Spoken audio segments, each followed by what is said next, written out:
కాసేపట్లో తమిళనాడు చెన్నైలో కీలక మీటింగ్ జరగనుంది. లోక్సభ నియోజకవర్గాల డీలిమిటేషన్ ఇష్యూపై చర్చించేందుకు ఆల్ పార్టీ మీటింగ్ నిర్వహిస్తుంది డీఎంకే.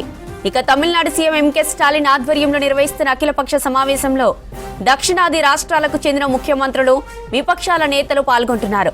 చెన్నైలోని ఐటీసీ గ్రాండ్ చోలా హోటల్లో 10 గంటల నుంచి మధ్యాహ్నం 12 గంటల వరకు భేటీ జరగనుంది. ఇప్పటికే నేతలంతా చెన్నై చేరుకున్నారు. భేటీలో డీలిమిటేషన్ ప్రక్రియపై సౌత్ స్టేట్స్ ఆందోళనలు, అనుమానాలను డిస్కస్ చేయనున్నారు. జనాభా ఆధారంగా డీలిమిటేషన్ జరిగితే దక్షిణ రాష్ట్రాల పార్లమెంటు సీట్ల సంఖ్య తగ్గిపోయే ఛాన్స్ ఉందన్న Tamil Nadu CM Stalin joint action committee ఏర్పాటుకు పిలుపునిచ్చారు. సీఎం రేవంత్ రెడ్డి ఈ సమావేశంలో పాల్గొనేందుకు చెన్నై వెళ్లారు.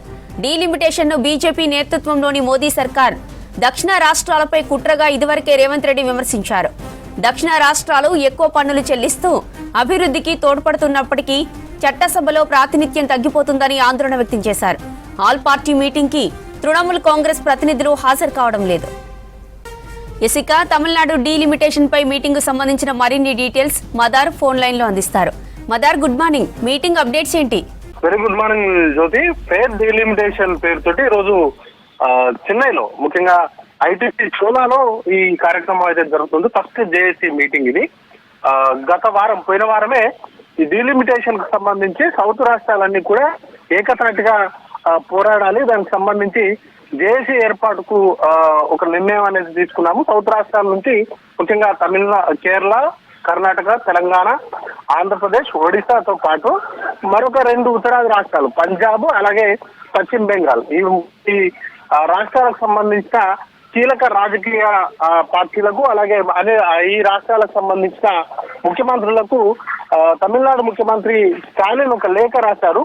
జేఏసీ ఏర్పాటుకు సంబంధించి అలాగే డీలిమిటేషన్ ప్రక్రియ ద్వారా ముఖ్యంగా జనాభా ప్రాతిపాదికన కనుక డీలిమిటేషన్ ప్రక్రియ కేంద్ర ప్రభుత్వం చేపట్టినట్లయితే సౌత్ రాష్ట్రాలు అలాగే జనాభా తక్కువగా ఉన్నటువంటి రాష్ట్రాల పైన దీనికి సంబంధించినటువంటి ఇంపాక్ట్ చాలా ఎక్కువగా పడేటువంటి అవకాశం ఉంటుంది. ముఖ్యంగా సౌత్ రాష్ట్రాలకు సంబంధించిన ప్రాతినిధ్యం అనేది పార్లమెంట్ లో తగ్గిపోయేటువంటి అవకాశం ఉంటుంది. ఫెడరల్ స్ఫూర్తికి ఇదంతా కూడా విఘాతం కలిగించేలాగా కేంద్ర ప్రభుత్వం వ్యవహరిస్తుంది. స్టేట్ డీలిమిటేషన్ అంటే సౌత్ రాష్ట్రాలకు కూడా నష్టం జరగకుండా వాటికి సంబంధించినటువంటి డీలిమిటేషన్ ప్రక్రియను చేపట్టాలనేటువంటి డిమాండ్ తోటి ఈ జేఏసీ కార్యక్రమాన్ని అయితే ప్రస్తుతానికి అయితే నిర్వహిస్తున్నారు. మొదటి సమావేశం ఇది.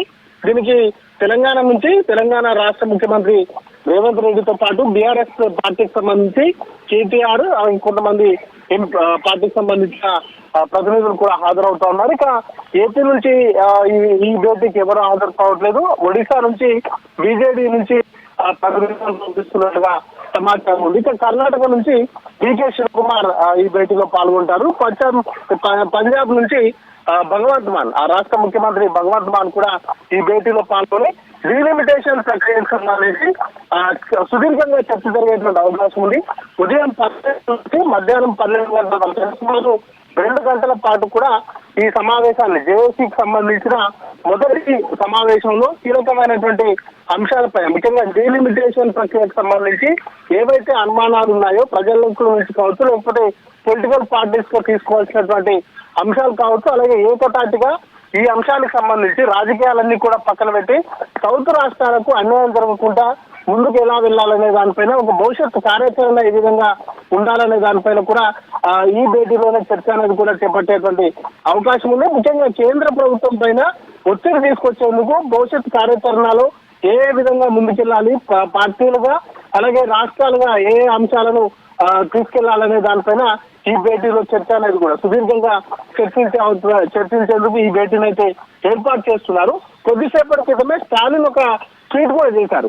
సేఫ్ గార్డ్ లాగా ఈ భేటీ అయితే ఉండబోతుంది. ఖచ్చితంగా భవిష్యత్ కార్యాచరణకు సంబంధించి ఈ భేటీలో కీలక ముందడుగు పడేటువంటి అవకాశం ఉంది. కేంద్ర ప్రభుత్వం అనుసరిస్తున్నటువంటి ఫెడరల్ స్ఫూర్తికి విఘాతం కలిగించేలాగా కేంద్ర ప్రభుత్వం వ్యవహరిస్తున్నటువంటి తీరుకు సౌత్ రాష్ట్రాల నుంచి ఒక రిపోర్ట్ లాగా పనిచేసేటువంటి అవకాశం ఉన్నట్టుగా ఆశాభావాన్ని అయితే స్టాలిన్ అయితే వ్యక్తం చేశారు.